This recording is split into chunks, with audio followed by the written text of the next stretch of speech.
الحمد لله الذي هدانا لهذا وما كنا لنهتدي لولا أن هدانا الله، والصلاة والسلام على إمام الموحدين وعلى آله وصحبه أجمعين. أما بعد، السلام عليكم ورحمة الله وبركاته. یک نوار از مولوی معین الدین صوفی، یکی از دعوت کنندگان به سوی شرک و عباد القبور، در یوتیوب گذاشته شده است که میگوید، بیایید گوش بکنیم.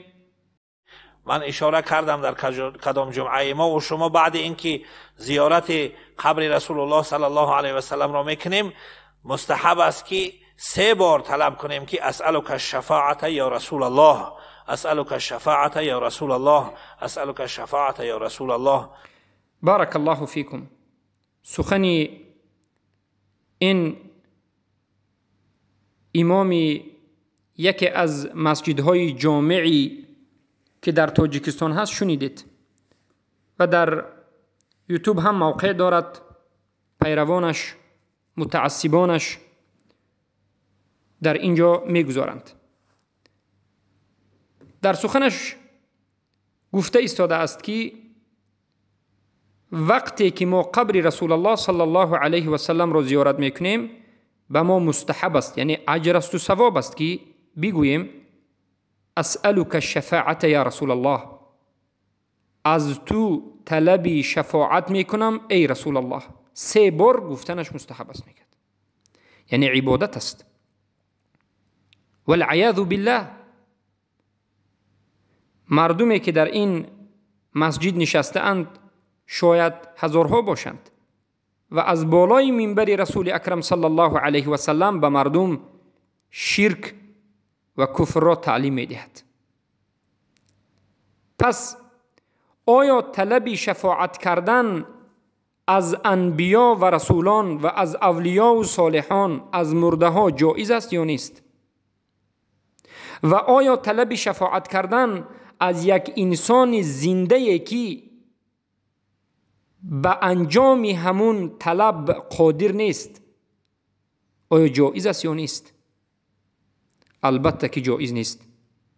به شک و به شبهه طلب کردن شفاعتی که از مردگان است، طلب شفاعت کردن از انبیا و رسول، طلب شفاعت کردن از صالحان، از سبحان الله حتی ملائکه، این شرک اکبر است و این کفر اکبر است و صاحبش را از ملت اسلام خارج می کند.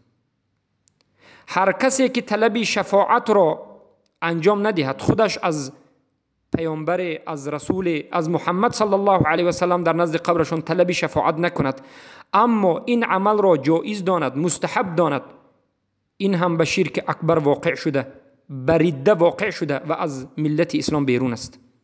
و از عقب این چنین نماز خواندن، از عقب این چنین انسان ها نماز خواندن صحیح نیست، درست نیست و نماز باید گشته خونده شود، زیرا که این انسان مشرک شده.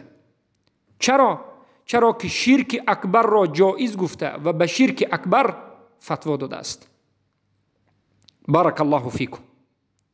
پس طلب شفاعت کردن، شفاعت یعنی از پیامبر صلی الله علیه و سلم کسی رود و بپرسد که ای پیامبر مرا شفاعت کن، یعنی من گناه دارم، من مشکلی ها دارم، مرا شفاعت کن و مرا به جنت درآر.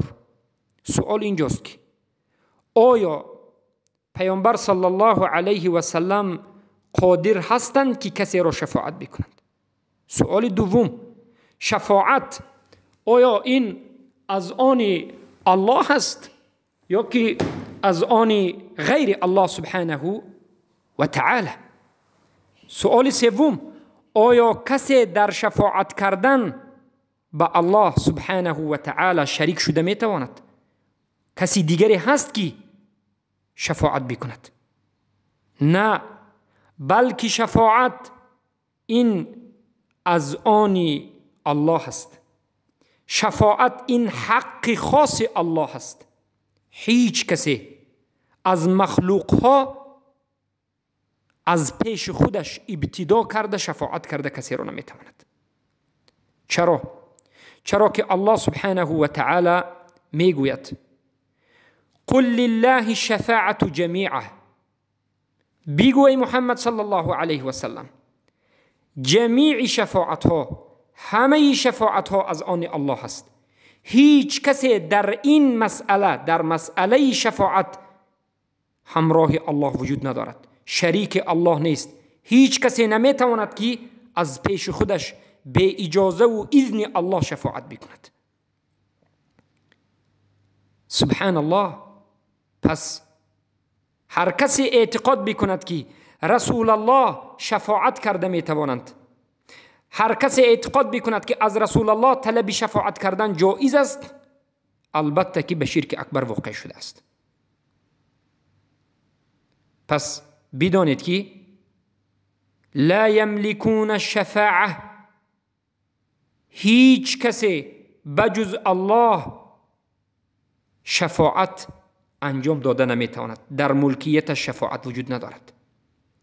علما در زیر این آیت سوره مریم آیت 87 میگویند فالشفاعت لا یملکها احد سوى الله عز وجل، شفاعت را هیچ کس در ملکیتش ندارد، هیچ کس قادر شفاعت کردن نیست، هیچ کس شفاعت کردن نمیتواند بجز الله سبحانه و تعالی. و همین شفاعت هم به کی کرده می شود؟ به اهل توحید شفاعت کرده می شود. شفاعت الله به اهل توحید است. این یک عهد هست که الله عهد بسته است. الا من اتخذ عند الرحمن عهده. پس کسی که در این دنیا موحد باشد، از اهل توحید باشد، در روز قیامت ان شاء الله سبحانه و تعالی به اذن الله شفاعت کرده می شود. کی شفاعت می کند؟ بله انبیا، رسولان، رسول الله صلی الله علیه و سلم شفاعت می کنند، از پیش خودشون شفاعت کرده نمی توانند. اول الله به رسول الله اجازت می دهد، اذن می دهد که شفاعت بکن، و بعد از این الله سبحانه و تعالی اجازت می دهد و می گوید که فلان و فلان انسان ها را شفاعت بکن. پیامبر از پیش خودشون شفاعت کرده نمی توانند و پیامبر از پیش خودشون کسی رو که خواستن شفاعت کرده نمی توانند. این دو چیز ضرور است، شرط شفاعت است. در سوره بقره آیت 255 آمده است که الله می گوید من ذا الذی یشفع عنده الا باذنه، کیست همانی که شفاعت بکند در نزد الله مگرم به اذن الله. یعنی هیچ کسی در نزد الله حق شفاعت کردن ندارد، هیچ کسی شفاعت کردن نمیتواند کسی دیگری را مگرم بعد از اذن الله سبحانه و تعالی. حدیثی صحیحی که آمده است که پیامبر صلی الله علیه و سلم در روز قیامت سجده میکنند و الله را حمد و ثنا میگویند و الله سبحانه و تعالی میگوید یا محمد ارفع رأسک، ای محمد سرت را بردار، واشفع تشفع، و شفاعت بکن هر آن کسانی را که من به تو اجازت دادم.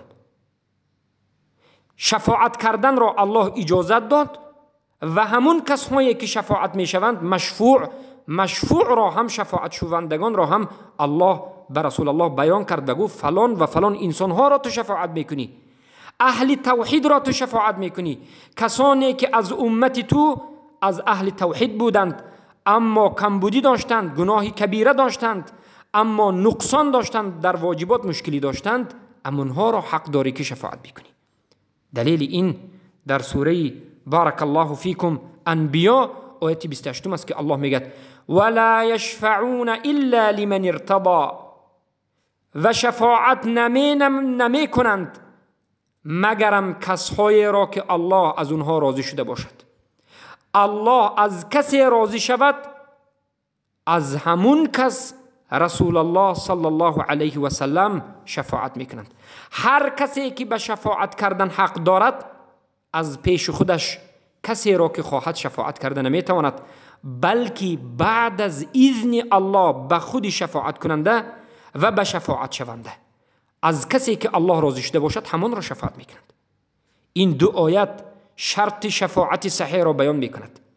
پس در این روز هیچ کسی قادر به شفاعت کردن ندارد.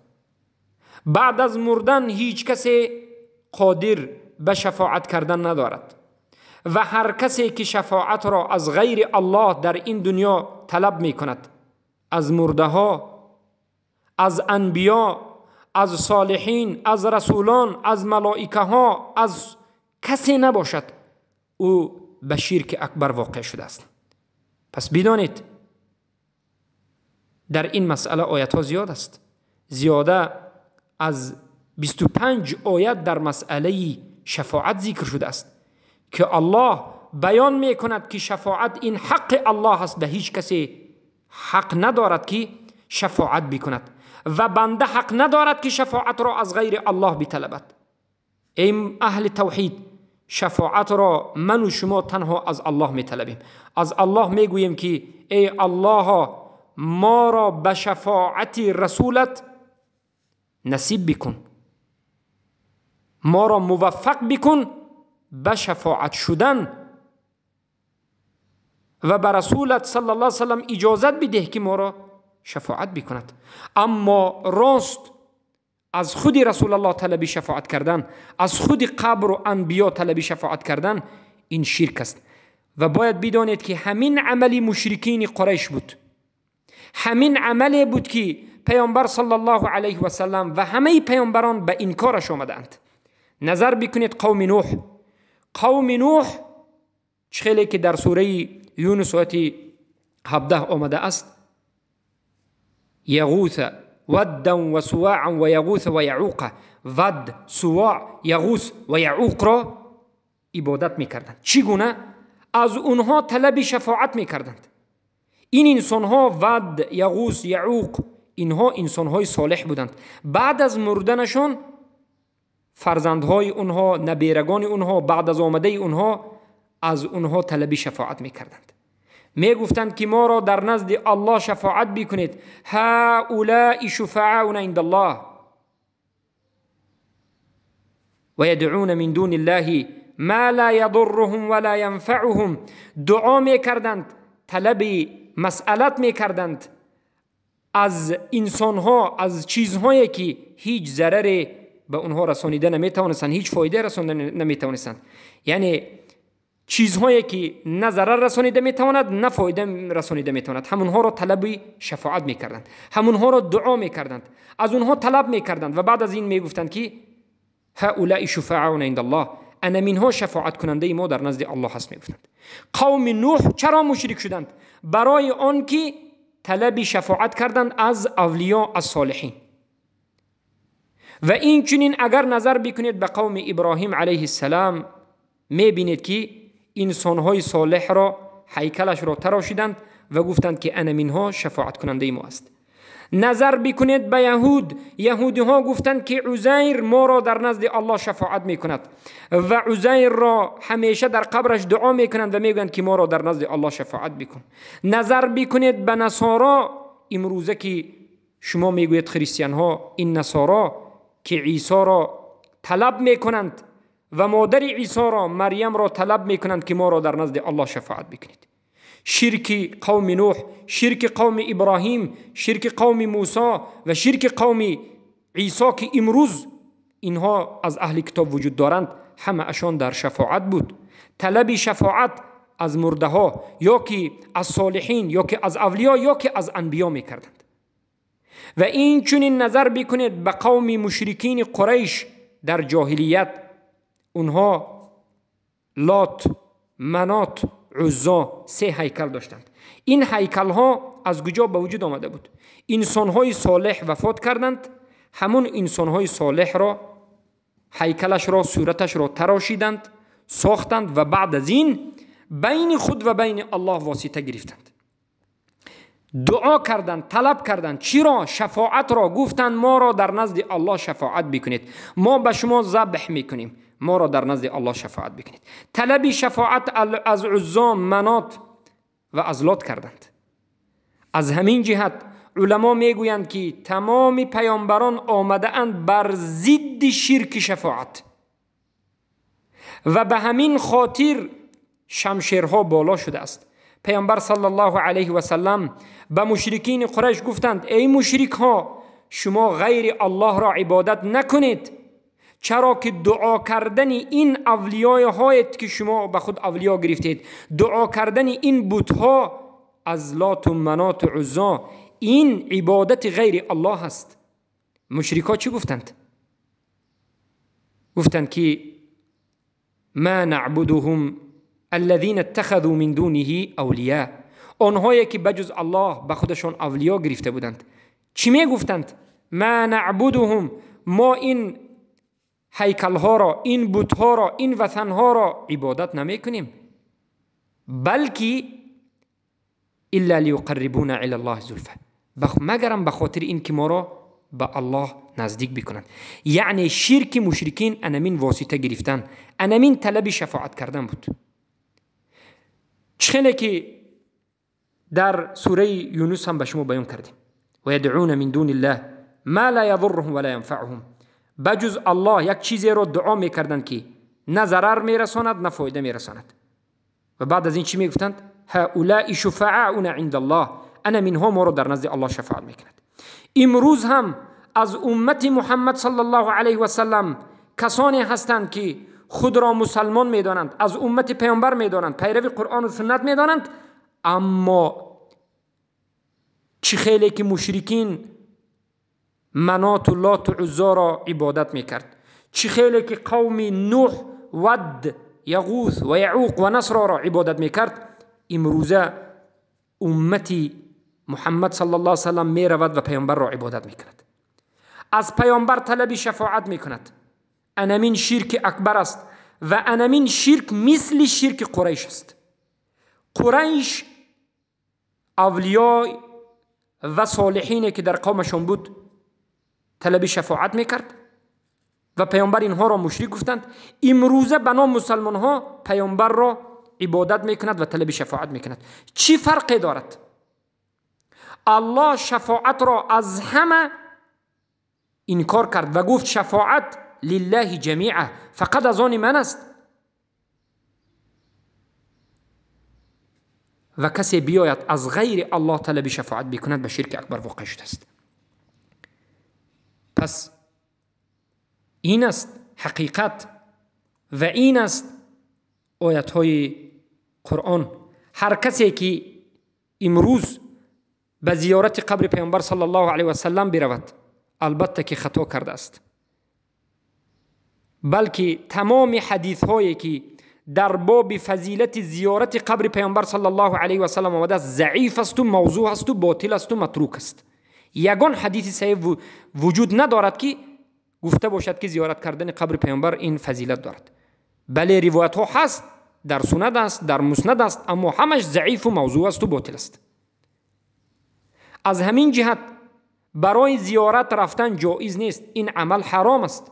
لا تشد الرحال الا الى 3 مساجد، سفر کرده نمی شود به خاطر زیارت مگرم به 3 مسجد: مسجد پیامبر صلی الله علیه و سلم و مسجد حرام، این در بگیم مسجد کعبه و مسجد بیت المقدس. اما وقتی که کسی به مسجد پیامبر صلی الله علیه و سلم به خاطر مسجد رفت، به خاطر فضیلت نماز رفت، حتما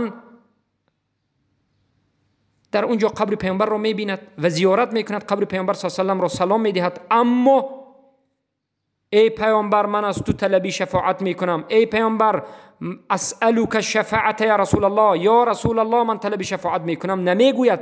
اگر همین سخن را بگوید مشرک و مرتد میشود و در روز قیامت از شفاعت رسول الله محروم میشود، زیرا که شفاعت رسول الله در روز قیامت به موحدین است. چه خیلی که از ابو هریره رضی الله عنه روایت شده است که امام بخاری روایت میکنند و میگویند که قال رسول الله صلی الله علیه وسلم اسعد الناس بشفاعت یوم القیامه من قال لا اله الا الله خالصا من قلبه. از همه شرفمندترین انسانها به شفاعت من در روز قیامت همون کسانی هستند که لا اله الا الله را گفتند و قبول کردند و به طلباتش و مقتضایش جوابگریش را به جا آوردند. مسئولیت را به جا آورده اند و خالصا من قلبی، خالص از قلبش گفته است. یعنی کسی که موحد باشد به شفاعت رسول الله گرفتار میشد. کسی که مشرک باشد، کسی که در این دنیا طلب شفاعت از غیر الله کرده باشد، هیچگاه در روز آخرت به شفاعت گرفتار نمیشد، زیرا به شرک اکبر واقع شده است. سبحان الله. بدانید که اهل علم هم این نمودی شفاعت را بیان کردند. سخنهای اهل علم در باب شفاعت شرکی وجود دارد.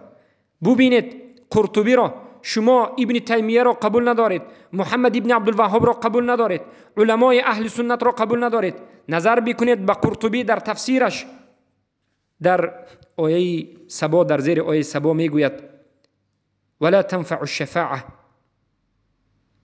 الشفاعه لا تكون، در زیر همین آیه ولا تنفع الشفاعه، منفعت نمیدهد شفاعت هیچ کسی. یعنی همان وقت شفاعت کردن اجازت می شود که الله اجازت بدهد. هیچ کسی از پیش خودش شفاعت نمی کند و نمی تواند و فایده هم این چنین شفاعت ندارد. قرطبی در زیرش میگوید که الشفاعة لا تكون من أحد من هؤلاء المعبودين من دون الله من الملائكة والأنبياء والأصنام إلا أن الله تعالى يأذن للأنبياء والملائكة في شفاعة يوم القيامة. شفاعت از هیچ نفر به وجود نمی آید. شفاعت نمی شود از یگان کسی از این معبودها که امروز انسانها عبادتش میکنند بجز الله، از ملائکه، از انبیا، از رسول، از این بت‌هایی که انسانها اینها را عبادت میکنند، طلب شفاعت میکنند، این انسانها و این ملائکه ها، این انبیا، این رسولان یگان نفرشان شفاعت کرده نمیتوانند از پیش خودشان. یگان نفرشان حق شفاعت ندارند، زیرا که شفاعت حق الله است. اما در روز قیامت الله به انبیا و به ملائکه ها حق شفاعت کردن میدهد و به اونها میگوید که فقط موحدین را شفاعت میکنید و کسی که الله از اونها راضی باشد همون را شفاعت میکنید. چه خیلی که ما آیت را به شما پیشتر بیان کردیم که لا یشفعون الا لمن ارتضى، لا یشفعون الا لمن ارتضى. آیت انبیا سوره انبیا آیت 28. بارک الله فیکم. پس کسی که طلب شفاعت از غیر الله بکند چی میشود؟ مشرک است، مشرک است و به شرک اکبر واقع شده است. سبحان الله. رازی در تفسیرش میگوید و یقولون هؤلاء شفعاؤنا عند الله، سوره یونس آیه 18. سوره یونس آیه 18 ما کمی قبل آیه 17 گفته بودیم، بخشش آیه 18 سوره یونس آیه 18. در زیر این آیه میگند، یعنی مشرکان میگند که اونها شفاعت کننده ما در نزد الله هستند. یعنی مشرکان غیر الله را عبادت میکنند، بت را، آدم های صالح را، قبر پیامبران را عبادت میکنند و میگند که همین ها ما را در نزد الله شفاعت میکنند. در زیر همین الرازی در تفسیرش میگوید که انهم وضعوا هذه الاصنام والاوثان على صور الانبیائهم و اکابرهم. مشرکان این بت‌ها و هیکل‌ها و اوثان ساخته‌شان را بر صورت‌های پیامبرانشان و به صورت‌های بزرگانشان ساختند. هیکل را به صورتی که کشیدند، به صورت پیامبران، به صورتی بزرگانشان کشیدند.